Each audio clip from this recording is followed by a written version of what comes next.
Darren അറനോഫ്സ്കി സംവിധാനം ചെയ്ത് 2000-ൽ പുറത്തിറങ്ങിയ റിക്വയർ ഫോർ എ ഡ്രീം അഡിക്ഷന്റെയും അതിന്റെ നാശകരമായ കോൺസിക്വൻസുകളെ പറ്റി ശക്തമായി സംസാരിക്കുന്ന ഒരു സിനിമയാണ്.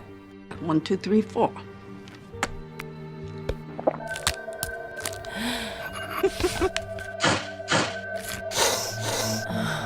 ഹ്യൂബർട്ട് സെൽബി ജൂനിയറിന്റെ അതേ പേരിലുള്ള നോവലിൽ നിന്ന് സ്വീകരിച്ച ഈ ചിത്രം ബ്രൂക്ലിനിലെ 4 കഥാപാത്രങ്ങളുടെ പരസ്പര ബന്ധിതമായ ജീവിതത്തെ പിന്തുടരുന്നു.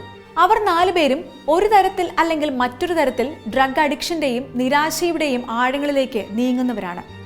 ഹാരി ഗോൾഡ്ഫാബ്, കാമുകി മാരിയൻ സിൽവർ, അവന്റെ ഉറ്റ സുഹൃത്ത് ടൈറോൺ സി ലവ്, അമ്മ സാറ ഗോൾഡ്ഫാബ് എന്നിവരെ നമുക്ക് പരിചയപ്പെടുത്തിക്കൊണ്ടാണ് ഈ സിനിമ ആരംഭിക്കുന്നത്. You know what we need to do? We need to get us a piece of this Brody shit, cut it up and off it. ഹാരിയും ടൈറോണും മയക്കുമരുന്ന് വിൽപ്പനയിലൂടെ അത് വലുതാക്കണമെന്ന് സ്വപ്നം കാണുന്നു. അതേസമയം മാരിയോൺ ഒരു ഡിസൈനർ ആകണമെന്ന് ആഗ്രഹിക്കുന്നു. ഒരു ടെലിവിഷൻ ഗെയിം ഷോയിൽ പങ്കെടുക്കണമെന്ന ആഗ്രഹത്തോടെ ജീവിക്കുന്ന ആളാണ് സാറ. സിനിമ പുരോഗമിക്കുമ്പോൾ കഥാപാത്രങ്ങൾ അമിതമായി മയക്കുമരുന്നിന്റെ ആസക്തിയിലേക്ക് ഇറങ്ങുന്നതിനും അത് അവരുടെ ജീവിതത്തിൽ ഉണ്ടാക്കുന്ന ഭയാനകമായ പ്രത്യാഘാതങ്ങൾക്കും നമ്മൾ പ്രേക്ഷകർ സാക്ഷ്യം വഹിക്കുന്നു. ഹാരിയും ടൈറോണും മയക്കുമരുന്ന് ബിസിനസ്സിൽ ഏർപ്പെടുകയും ഹെറോയിൻ അഡിക്ഷനിലേക്ക് ആഴ്ന്നിറങ്ങുകയും ചെയ്യുന്നു. അതേസമയം മാരിയോൺ തന്റെ സ്വപ്നങ്ങളെ ഉപേക്ഷിച്ച് മയക്കുമരുന്നിന് വേണ്ടി അപമാനകരവും ചൂഷണപരവുമായ ബന്ധങ്ങളിലേക്ക് പോകുന്നു. ടെലിവിഷനിൽ പ്രത്യക്ഷപ്പെടാൻ വേണ്ടി ശരീരഭാരം കുറയ്ക്കാൻ ആഗ്രഹിക്കുന്ന സാറ ഭക്ഷണ ഗുളികകൾക്ക് അടിമയാകുകയും ഭ്രാന്തിലേക്ക് ഇറങ്ങുകയും ചെയ്യുന്നു. Hey Ma, you want uppers? You don't know. I'm gonna be on television. Gotta win. I'm somebody now, Harry. Everybody likes me. It's a reason to smile.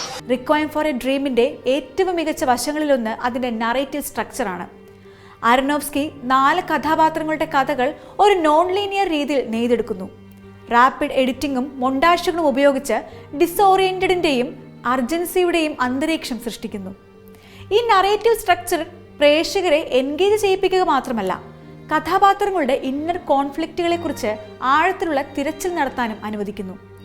എഡിറ്റിംഗിന്റെ കാര്യത്തിൽ requiem for a dream visual story ടെല്ലിംഗിലെ ഒരു master class ആണെന്ന് പറയാം. അറനോഫ്സ്കിയും editor ജെയ് റാബിനോവിറ്റ്സും കഥാപാത്രങ്ങളുടെ മാനസികാവസ്ഥയും അവരുടെ അനുഭവങ്ങളുടെ തീവ്രതയും അറിയിക്കാൻ വിവിധ സാങ്കേതിക വിദ്യകൾ ഉപയോഗിക്കുന്നു. Rapid cut, split screens, extreme ക്ലോസപ്പുകൾ എന്നിവ ഉപയോഗിച്ച് കഥാപാത്രങ്ങളുടെ ജീവിതത്തിലേക്കും അനുഭവത്തിലേക്കും പ്രേക്ഷകരെ ആകർഷിക്കുന്നു. ഭ്രാന്തിലേക്കും നിരാശയിലേക്കുമുള്ള കഥാപാത്രങ്ങളുടെ ഇറക്കത്തെ പ്രതിഫലിപ്പിക്കുന്ന എഡിറ്റിംഗ് മികച്ചതും അതിശയിപ്പിക്കുന്നതുമാണ്.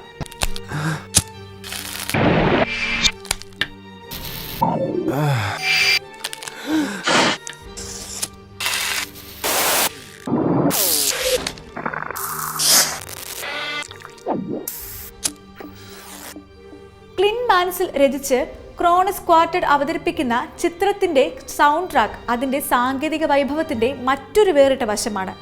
ഹോണ്ടിംഗ് ആയ അറ്റ്മോസ്ഫിയറിക് സ്കോർ വിഷ്വൽസിനെ തികച്ചും പെർഫെക്റ്റ് ആക്കുന്നു.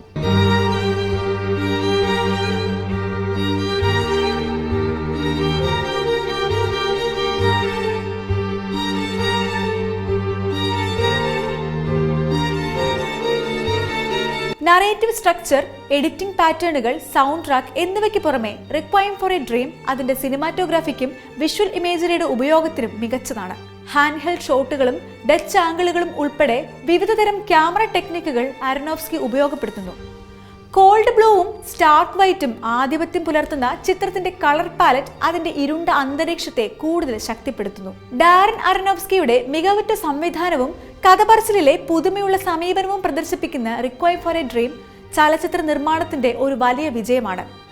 അതിസൂക്ഷ്മമായ ക്രാഫ്റ്റിലൂടെയും ടെക്നിക്കൽ ബ്രില്യൻസിലൂടെയും അഡിക്ഷന്റെയും അതിന്റെ വിനാശകരമായ അനന്തരഫലങ്ങളുടെയും ശക്തവും അചഞ്ചലവുമായ യാത്ര സിനിമ പ്രേക്ഷകർക്ക് സമ്മാനിക്കുന്നു. ചിന്തയെ ഉണർത്താനും വികാരം ഉണർത്താനും മനുഷ്യാവസ്ഥയെക്കുറിച്ചുള്ള അസുഖകരമായ സത്യങ്ങളെ നേരിടാനുമുള്ള സിനിമയുടെ ശക്തിയുടെ തെളിവാണത്.